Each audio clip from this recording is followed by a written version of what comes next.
Hi, I'm Hannah. I'm a junior at Hillsborough High School. I'm in all AP and honors classes. I'm the president of the TED Ed Club. I have black hair and dark eyes. I wear glasses, and I'm Indian. Now to me, these are just a few characteristics of my world. But from other people's perceptions, these are the first things that they notice about me, and therefore, the only things that define who I am in their eyes. High school is an important part of anyone's life. These 4 years are when students look for where they belong and who they really are. I was and still am one of them. When I was younger, I was known as the smart kid. I would always raise my hand, and I always knew the answer. Not to toot my own horn or anything, but these good grades came to me naturally. Now in elementary school, being smart was a gift. Other kids admired you for knowing the answer to everything. Nobody was judgmental. They looked at you the same as any other fun-loving kid, and that made it easy to be me. I was loud and friendly toward everyone. I was the student council representative for my 6th grade homeroom. I was bubbly and ready to entertain. I loved making new friends and meeting new people. I raised my hand and participated in every class. I was so proud of my brain and my personality. But high school was a completely different story. Since I was taking more advanced classes, I spent my day with the same group of people until I got to my Spanish class, which had a much more varied group of people. I realized then that others saw my intelligence as something negative. People knew I cared about my grades, and for some reason that meant I didn't like to have fun. Once in that class, we were assigned groups for a project. My group was quiet. No talking. We just did our work. However, as soon as I had gotten up to get a marker, the silence was broken, and they began to talk. And I thought to myself, finally! But as soon as I came back, I swear it was pin drop silence. Why did my presence have such a detrimental effect on their social interaction?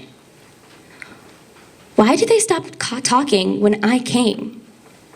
My friend told me later that one of the kids had even said he wasn't going to do anything until I came back because he didn't know what I wanted him to do, and he was too afraid to mess it up, as though my entire life was riding on this project. Just because I cared about my grades, people perceived me as intimidating, as the boring, nerdy girl who rarely talks or has any fun. This freaked me out. I became too scared to put myself out there because I thought I'd be rejected. I didn't want to be made fun of. I didn't want to be the boring, nerdy girl. But I took the easy way out. I let them define me. I let them define me so much that I lost myself. I became the boring, nerdy girl who rarely talked or had any fun. So I stopped. I stopped raising my hand. I stopped participating. I pretended not to care. I stopped being myself. I couldn't differentiate between the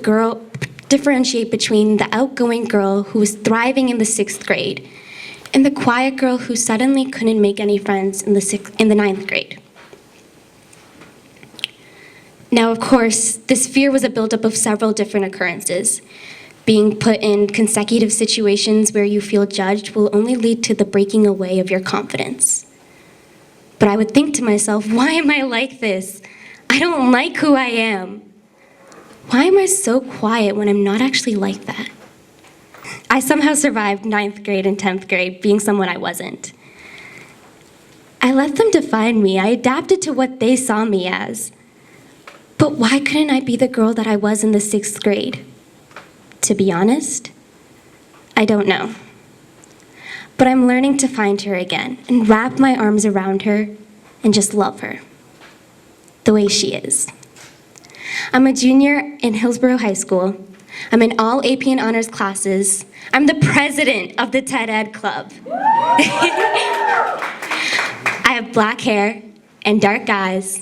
I wear glasses, and I'm Indian. but I'm also Canadian. I'm friendly. I'm outgoing. I love making new friends. I love making people smile. I scare easily. I can't wink properly. I'm Hannah. Thank you.